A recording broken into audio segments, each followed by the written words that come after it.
Welcome to Shift, a college admissions ACT, SAT, and CLT podcast for a changing world. I'm Tyler, the founder of Achievable, and we have affordable ACT and CLT courses that include everything you need to ace your exam. A full textbook, tons of review questions backed by our memory enhancing algorithm, videos on key topics, a built in study planner, and full length practice exams. You can try them out for free by going to achievable.me. Now, let's get started. Today we got Christina Chestnut with us, and Christina, I'd love if you could introduce yourself and your company.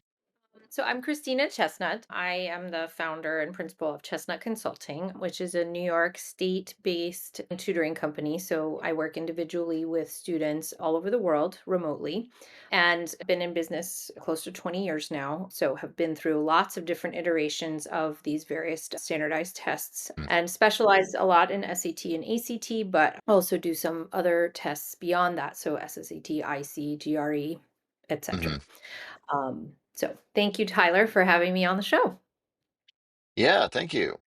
Yeah, and I'm excited to talk about this today, which is mastering grammar questions for the SAT and ACT. So, I guess let's take it from the top, right? When you are talking about this with your clients, what are the big things that you first kind of want to impart on people? Like, what are the things they should know? The first thing that I want people to know is that what they hear in their mind is not to be trusted, at least Mhm, initially. A lot of students try to approach grammar from the perspective of what sounds right. But the problem is that colloquial grammar that they have in texting or even just chatting with their friends isn't necessarily correct, mhm, right? So we have to kind of learn this whole other grammar. And also, like, a lot of kids don't even learn grammar in school anymore. So I find I have to sort of start from square one as far as where what grammar even is. So but the very first thing, other than don't trust your ear, that I teach kids is you need to read all of the words, mhm, right? Don't skip them. And in fact, to the point where when you're doing it, and this is applicable on both the SAT and the ACT, there's always going to be either an underlined word or phrase or a blank that you have to fill in. And you have to read all the way to the period. mhm, All right. Because I'll tell you this right now, if you stop mid sentence, there are so many questions on both of these tests that you will get wrong because you didn't consider what happened after the blank. mhm, So that's also a big habit that I have to, I have to impart. So I always say it first because I'm like, okay, this is the bottom line. You got to read all the way to the period. mhm, Then we'll work on understanding what grammar is actually present. Um, yeah, so that's the very first thing. mhm. Okay. Yeah, and I think that is a really good thing to point out. What's the second thing? Let's jump into that. So the second thing is, what is a sentence? Hmm. Okay. So, because honestly, I will find that some people know and some people don't, right? And so, what a sentence is it's just a subject and a verb, right? So, a subject being a thing that does an action, and the Hmm. verb is the action that it does. And so, if it doesn't have those two things, it can't be a sentence in English. And so the SAT and the ACT will play around a lot with that, especially around punctuation. And you really have to stick to your guns, right? Like you can't be like, well, but this time I like it. It's Hmm. like, no, no, but it doesn't have a subject and a verb, so it's not a sentence. But they'll also kind of pivot those expectations on their head because they will sometimes also give you a very, very short sentence, like it works. Hmm. Students will be like, "That's how can that be a sentence?" And I'm like, "Well, so it is a subject. It's a person, place, or thing, right? It Hmm. works, an action that it can take. That means it's a whole sentence. Hmm. So that means we have to be okay with that." So really the big lesson though is that they find ways to undermine your expectations. And so you really have to keep always coming back to the rules to make sure that you're not falling into traps as far as, just assuming something is a sentence when it's not, or vice versa. Hmm. Yeah, yeah, that makes a lot of sense. So as we get into this, right? One of the Mhm. things that we talked about in the prep for this podcast was basically that you don't need to know everything, right? And so I'd love to kind of talk about that. Like, what are the things maybe that you see other your students getting taught that they don't need to know, or like what are the key things you do need to know, maybe, right? I mean, Yeah, you no, just talked about them a that's little bit, but I think just like yeah, no, enumerating it. that's a great question. So one of the things that I see kids getting caught up all the time, like they'll come to me like, Christina, I am so nervous about comma rules. And I'm like, well, there are a lot of them. Hmm. So the way we're going to approach this is to see how we can try to avoid learning every single one, but how can we work backwards? How can we work smart to make it that we don't have to emphasize that as much? Hmm. Okay. So a big thing that often comes up, it's more on the SAT at this point than the ACT, is seeing a set of answer choices where it'll be the same exact words in each one, but each one has a different punctuation in it. Okay, Hmm. so I actually have, for example, here, it's a question. I'll read it to you. Okay, it's not too Hmm. long. It says, in her two major series, Memory Test and Autobiography, painter Howardina Pindle explores themes of healing, self discovery, and memory by cutting and sewing back together pieces of canvas and inserting personal artifacts, such as postcards, into some of the paintings. Okay. So the underline is under the of. So explored themes of healing, self-discovery, and memory. Hmm. But each of the answer choices has a different punctuation. There's a comma, there's a nothing, there's a dash, and there's a colon. Okay. So when a student looks at this, a lot of times what they'll do is they'll immediately look at the comma and they'll say, but I don't know what comma rule this is. Hmm. And I say to them, look, why don't we start with the ones where the rules are very well defined? Okay. Hmm. So semicolons, colons, periods, dashes, there are extremely specific times that we use those pieces of punctuation. And the rules are very clear, right? You use a period to demarcate this two different sentences, right? You use a dash. There's two ways to use a dash. I don't necessarily have to get into that now. There's two things you can do with a semicolon. There's one thing to do with a colon. So it's very limited. Hmm. So why not start with those? Let's look at those first because they're easier to either eliminate Hmm. or to definitively say this is the right answer because the rules are so clear. Hmm. Okay. So that's one approach that I try to take. I like to think of it a little bit as an engineering approach, right? Like, don't focus on the things you can't fix or the things that are as the hardest things, right? Like, focus Hmm. on the easy things first. Hmm. Because a lot of times that'll get you the answer with so much less stress than being like, wait, are these framing commas or is this or is that, right? Like, it's okay. We don't even need to know that. Hmm. So anyway, that's a big one that I try to get people to understand. So, I try to go through all the different punctuation rules and things like that and, start with that first, but not the commas. The commas come last. Hmm.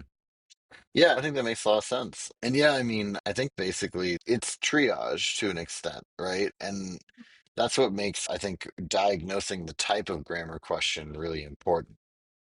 And I'd love to talk a little bit about that. Can you tell me more about how you approach or you teach, I guess, diagnosing questions to help people kind of figure this stuff out? And actually, it's really funny. To me, diagnosing the question, like type, often comes just from looking at the answer choices, which Hmm. is to me hilarious because so many students, they don't even look at them. They just read Hmm. the text and then they don't even look at the answer choices and then they don't know what kind of question it is. I'm like, well, if you just look at the answer choices, then you'll know, right? So, for instance, on the SAT, if it's a punctuation question, right? If all you're trying to do, because those are called boundaries questions according to the SAT, Hmm. then every single one will have the same words in the same order. And all that varies is what punctuation is there, either in a different place or varying just in the same spot, but in each different answer choice, right? If it's a question that is about verb form, then Hmm. every single answer choice will simply be a different form of the same verb. Those are like most of them right there. And then commas ones are usually very specific comma rules. Okay. Hmm. And so there's one that's kind of fun that I can go over with you guys that is really obvious, which is why I like to teach it, because it's one that's like, okay, well, if you know this, then you will see it every single time. Um, but this one shows up a lot on both the ACT and the SAT. And what it is I call it the job title person's name rule. Okay. Hmm. So the rule is this: if you see a job title, and then right after that job title is a person's name, okay, then the person's name only gets commas around it if the job title is unique to that person. Hmm. Okay. So, for example, if you see the first president of the United States, George Washington, Hmm. right? The job title, first president of the United States, that is a unique job title. It only applies to a single person. So we put commas around George Washington because we don't need to know his name, right? So it's Hmm. extra information. We put commas around the name. But for example, to pull from an ACT question, there's one from one of the recent practice tests that the ACT posted online. It starts the passage: Pittsburgh resident Eric Singer is a technologist who creates robotic instruments. Hmm. Now, Pittsburgh resident isn't necessarily a job title, but it acts as a job title. And Hmm. so then you think to yourself, hey, is Pittsburgh resident only applicable to this guy, Eric Singer? The Right. answer is no. So we can't put commas around his name because we need his name to know who the passage is talking about. Right. Yeah, exactly. Otherwise, it's not the only Pittsburgh resident. Right, exactly. That'd be a really small city. But weirdly enough, this type of question comes up all the time, right? On the old version of the ACT before they shortened it, I saw it upwards of 3 times on a single English section. On the new version, I've seen it twice now, even though there's only 40, like what, 50 questions now. Still twice. That's a huge percentage of the questions are that one Hmm. rule, right? And Yeah. it shows up on almost every single SAT. So it's like a super high value, completely random rule that they totally care about. So Yeah. Good to know.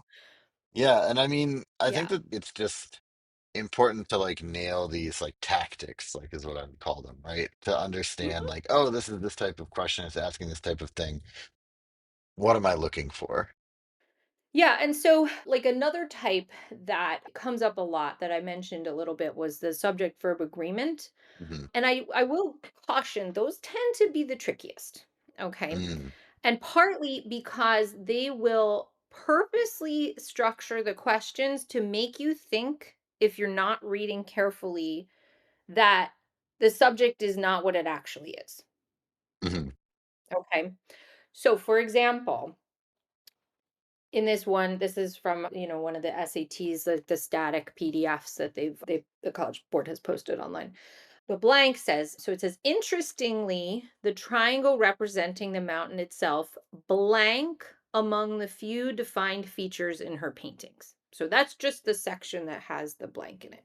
Hmm. So the issue with that is that if you're just reading really quickly, you might not catch that the subject of the verb is actually the triangle, which comes like much earlier in the sentence, meaning we need a singular verb. Hmm. Okay. And so I can show you more examples, but they're not always the easiest to read out loud. But the key is that a lot of times, if you just look at the answer choices, as we were saying before with diagnosing the question, you'll see that they'll be in sometimes different tenses and all of this, but 3 of them will be plural and one of them will be singular, or 3 of them will be singular and one of them will be plural. If you see that and you're really confused, you can sometimes just go with the one that's different. I don't usually push for that because that's a little risky, um but generally speaking, it's not about the tense. A lot of students want it to be about the tense and immediately are like, well, this one's in the past, so it has to be this one. Hmm. But you always want to find that subject first because it's much more often about the number Hmm. and in the agreement, not about the tense. What I always say is if you find the subject, you find and then you agree, you make it agree, And you can't settle on just one. Then you can look at the tens. But you have to start by doing the number thing first because that Hmm. is much more likely to get you to the right answer immediately. Right. Well, and I think it's just like that has to be true, right? Mhm. The other Yeah. thing, the other stuff that you were talking about might be true, probably is true. The subject verb agreement has to be the same. Exactly. Yeah. But that's why we start with that. Again, just thinking of it from an engineering perspective is like do the things that are definite first, right? Because then a lot of times you just settle on the answer and then you can call it a day. Yeah. Well, great. I think we're ready for some example questions. What do you think? Is there anything that we haven't covered yet? I think that kind of covers the basic things that I wanted to kind of lay out there. So, yeah, we can certainly do some practice questions. All right, great. Yeah. Do you want to start with ACT or SAT? I feel like we should do I one think, exam at a time, unless you're trying to teach specific rules and order.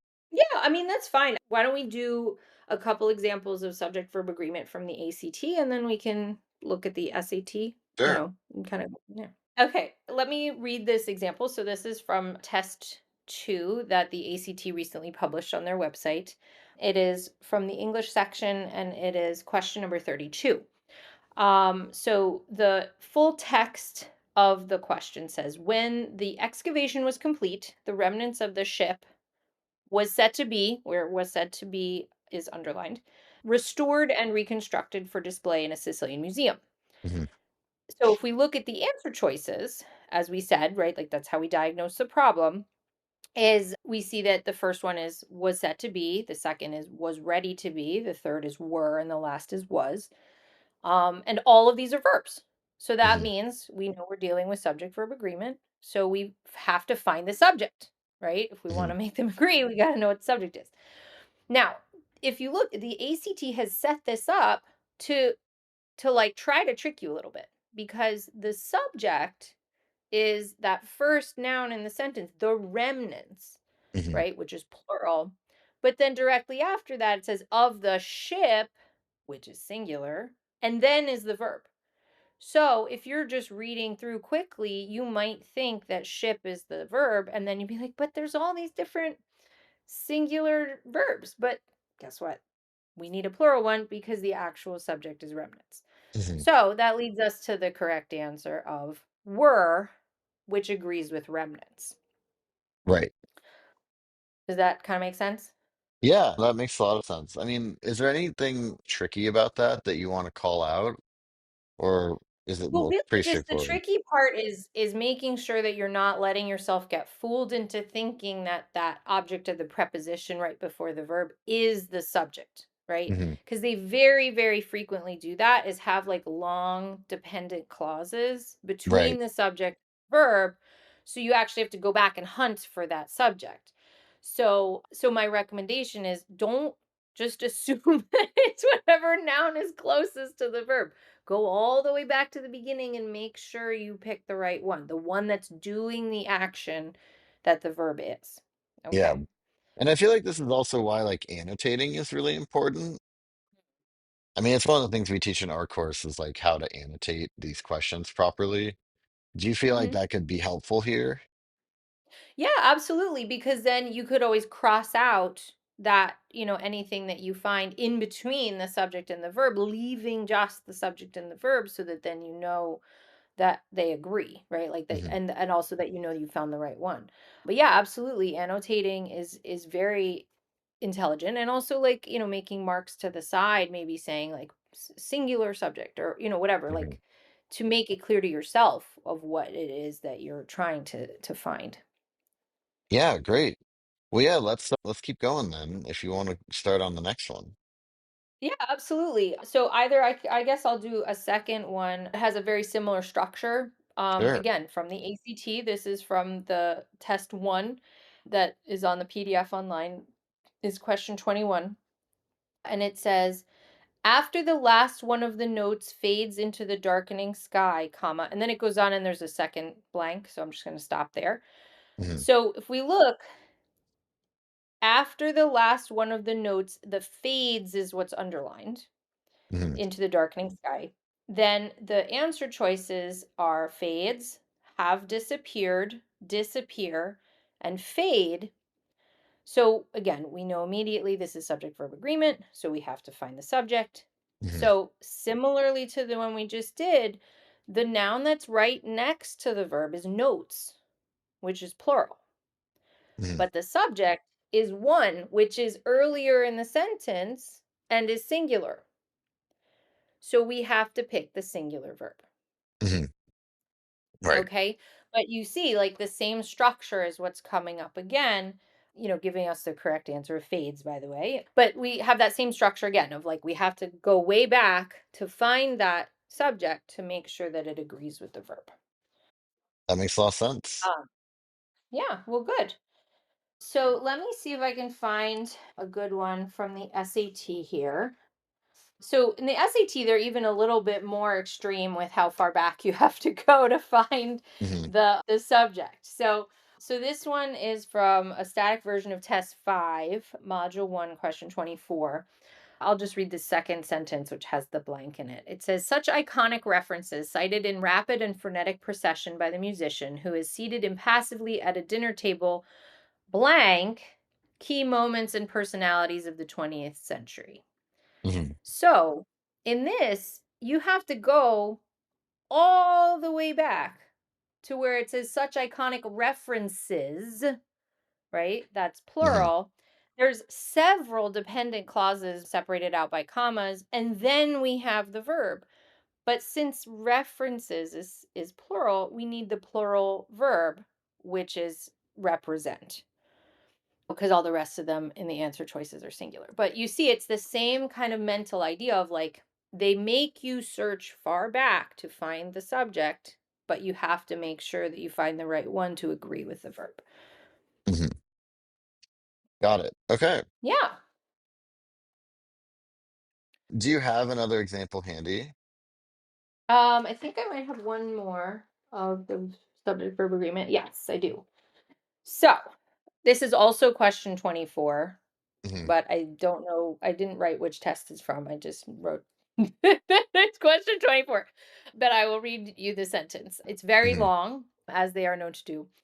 In her 1983 book, The Managed Heart Commercialization of Human Feeling, sociologist Arlie Russell Hochschild first explored at length her conception of a sociology of emotions, the idea that the various cultural and ideological frameworks a person has internalized, class, gender, political affiliation, etc., blank each emotional reaction that person has within a situation. Hmm. So this one is really tough because there is a dash in the middle of the sentence and the underline comes after the dash. So, something we didn't get into today is rules about dashes, but dashes separate parts of a sentence away from each other. So, since our Hmm. blank is after the dash, we're not worried at all about what happened before the dash. We have to think of it as self contained. Hmm. So, within that, it starts with the idea that the various cultural and ideological frameworks a person has internalized blank each emotional reaction that person has within a situation. So there's so many nouns, right? You might think Hmm. it's idea, frameworks, internalized. So it turns out the only noun that can work is frameworks. So Hmm. frameworks, the idea that the various cultural and ideological frameworks a person has internalized, class, gender, political affiliation, etc., blank each emotional reaction that person has within a situation, right? It's so long, it's so wordy, and it's such a, clause within a clause within a clause situation here. So, if you initially just say, okay, well, it's got to be the first noun, you'd pick its idea. But Hmm. then there's a that right after idea. So now we're inside this clause that begins with that. So if we read that, the first noun we come to within that clause is frameworks. So frameworks then must be the subject to this verb. And since frameworks is plural, then we need a plural verb. And then we know that it does make sense to say frameworks underlie. That is Hmm. what is happening as the action in that sentence. So anyway, like I said, they get very sort of matryoshka dolly in this, Eh, but the goal is still the same. You got to find the subject of that verb in order to figure out which verb is right. Great. Yeah, I think that's a really good demonstration. I really like these examples. Is there anything else that we haven't covered today that you want to make sure that we cover? I mean, really, what I want to leave everyone with is the idea that, like, there are not that many rules that you have to master in order to get good at the grammar on these tests, right? Hmm. And getting really stressed out about comma rules isn't always going to get you the answer, right? So, Hmm. really focusing on subject verb agreement, other types of punctuation, and what makes a sentence in the first place is really a huge help towards improving your grammar score without even that much work. So, I encourage everybody to try to think of it from that perspective because it does make it a much more manageable experience. Great. Awesome. Well, thank you so much. This has been Shift, a college admissions podcast for a changing world, hosted by Tyler from Achievable with Christina Chestnut from Chestnut Consulting. And you can get a free trial of Achievable's ACT and CLT courses at achievable.me